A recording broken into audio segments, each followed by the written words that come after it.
Halo, jumpa lagi dengan saya Muhammad Hilman di channel Muhammad Hilman, channel yang akan membantu kalian dalam belajar matematika, fisika, kimia dengan cara membahas konsepnya, membahas soalnya, kemudian ada trik cepatnya.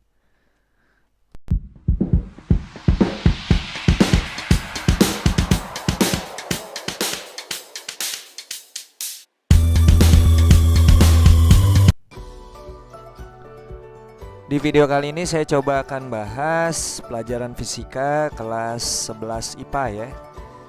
Nah, tentang dinamika rotasi momen inersia ya. Nah, apa sih momen inersia itu dan bagaimana cara menghitung besarnya momen inersia? Ini akan dibahas di video kali ini ya. Jadi bagi kalian yang penasaran ya mengenai konsep momen inersia dan bagaimana cara untuk menyelesaikan soal-soal yang berkaitan dengan momen inersia, video ini cocok untuk kalian tonton ya. Oke, sebelum saya bahas materi ini, silakan kalian subscribe kemudian aktifkan notifikasi loncengnya sebagai bentuk dukungan kalian terhadap channel ini agar channel ini terus berkembang, membahas materi dan soal ya yang berkaitan dengan pelajaran matematika, fisika, kimia dengan menggunakan konsep dasar dan juga trik cepatnya.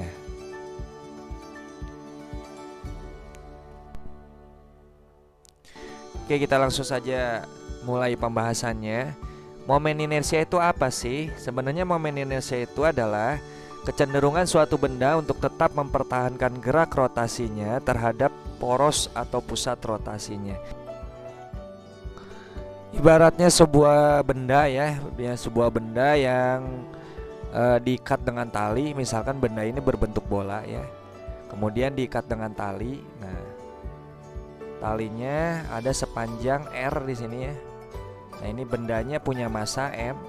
Nah, nanti talinya itu diikat di sebuah tiang misalkan ya, di sebuah tiang.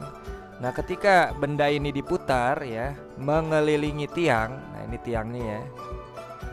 Maka benda ini punya yang namanya momen inersia ya. Semakin jauh benda ini terhadap tiang, jaraknya maksudnya ini kalau kita perpanjang talinya ya.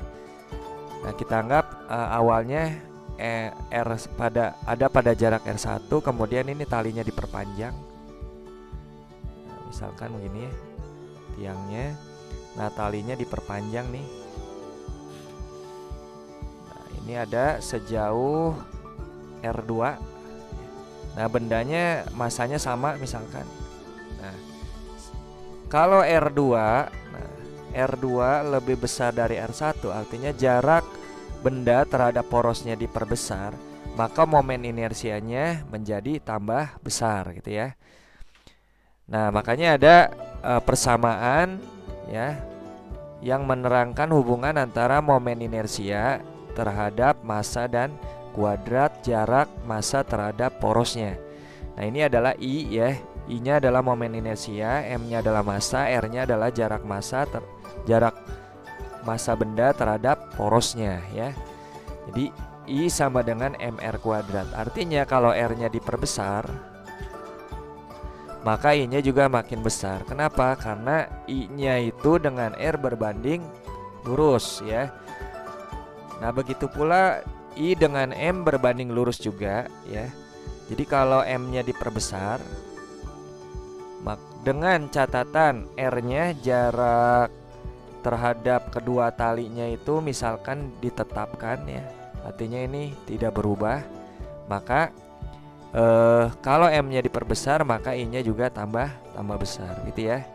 Di berbanding lurus dengan I itu berbanding lurus dengan M dan kuadrat jarak M terhadap porosnya ya. Jadi kalau R2 lebih besar dari R1, maka I2 lebih besar dari I1 gitu ya. Karena ada rumus seperti ini. Nah, gimana kalau bendanya lebih dari 1 ya? Maka kita harus cari momen inersia total yang didefinisikan sigma I mulai dari 1 sampai N MI kali RI pangkat 2. Nah, I-nya kita bisa ganti mulai dari 1 sampai N ya. Jadi kalau I-nya diganti 1, jadi M1 kali R1 kuadrat ditambah I-nya diganti 2, M2 kali R2 kuadrat. Nah ini kenapa tambah? Karena ini notasi sigma ya, artinya penjumlahan ini tuh ya, penjumlahan. Oke, kita coba contoh soalnya ya. Nah ini contoh soalnya. Jadi di sini ada beberapa benda ya, jadi bendanya lebih dari satu, yang masing-masing bermasa, masa benda 1 200 gram, benda 2 100 gram, benda 3 200 gram. Nah porosnya adalah sumbu X. Nah ini kita tandain dulu ya. Nah ini tindak sebagai porosnya, artinya pusat putarannya, gitu ya, pusat rotasinya. Oke, kita lihat nih ya. Kalau terdiri dari beberapa benda, maka kita harus cari I totalnya ya, momen inersia total. Maka rumusnya M1 kali R1 kuadrat ditambah M2 kali R2 kuadrat ditambah M3 kali R3 kuadrat ya. Nah masanya ini dalam satuan kilogram, jadi ini bagi 1000 ya, ini 0,2 kilogram. Ini juga bagi 1000 0,1 kilogram. Ini dibagi 1000 0,2 kilogram. Sedangkan kalau dilihat di soal ini untuk jaraknya itu satuannya cm, berarti harus dijadikan meter dulu ya. Nah gitu ya. Jadi ini kalau porosnya sumbu X, berarti kan untuk M1 M2 punya R1. Nah karena benda 1 sudah ada di porosnya, maka jarak benda 1 terhadap poros itu 0 ya, karena tidak ada jarak terhadap porosnya, karena sudah ada di poros itu ya. Begitu pula M2 untuk R2, karena M2 sudah ada di porosnya yaitu sumbu X, maka jarak benda 2 terhadap poros itu itu 0 ya jaraknya. Untuk R3, nah jarak benda 3 terhadap poros, kalau kita lihat ini adalah jaraknya nih ya. Ini R3-nya. Ternyata jaraknya itu kita ukur dari 0 ke 3 ya. Nah, 0 ke 3 berarti di sini adalah R3-nya itu 3 cm ya. Jadi ini 3 cm dijadiin meter dibagi 100 ya, sama aja 3 kali 10 pangkat min 2 meter. Maka I totalnya sama dengan M1 kali R1 kuadrat ditambah M2 kali R2 kuadrat tambah M3 kali R3 kuadrat. M1 nya adalah 0,2 ya, 0,2, R1 nya 0 kuadrat ditambah M2 0,1, R2 nya juga 0 ya. M3 adalah 0,2, R3 nya adalah 3 kali 10 pangkat min 2 ya, 3 kali 10 pangkat min 2 dipangkatkan 2. 0 kuadrat 0 kali 0,2 ya 0. 0 kuadrat 0 kali 0,1 0. Nah ini 3 kuadrat 9 ya, 9 kali 10 pangkat min 2 dipangkatkan 2, pangkatnya dikali min 2 kali 2 min 4. 9 kali 10 pangkat min 4. Ini terakhir dikalikan 0,2 ya.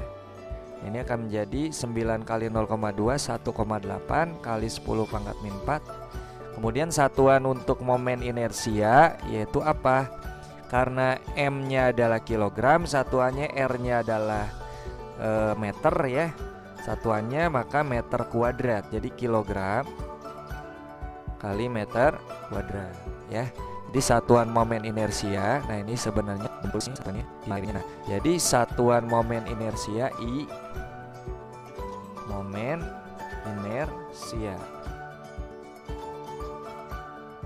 itu adalah kilogram kali meter kuadrat ya. Kalau M massa satuannya kan kilogram ya. Sedangkan R satuannya meter ya. Nah, ini jarak benda ke poros ya. Ini adalah M gitu ya. Nah, jadi ini 9 kali 10 pangkat min 4 kilogram kali meter persegi. Nah, selesai. Oke, bila mana kalian ada pertanyaan mengenai pembahasan video kali ini, silakan kalian tulis aja di kolom komentar ya. Nah, Bila mana kalian suka dengan pembahasan materi dan soal di video kali ini, silakan kalian like, kemudian share ke teman kalian yang membutuhkan. Jangan lupa subscribe, kemudian aktifkan notifikasi loncengnya agar kalian bisa mendapatkan video-video selanjutnya ya. Bila mana channel Muhammad Hilman ini mengupload video terbarunya gitu ya. Oke, silakan kalian latihan soal lagi yang berkaitan dengan momen inersia ya, supaya kalian lebih paham lagi. Selamat belajar, kemudian sampai jumpa di video-video selanjutnya. Oke, selamat belajar.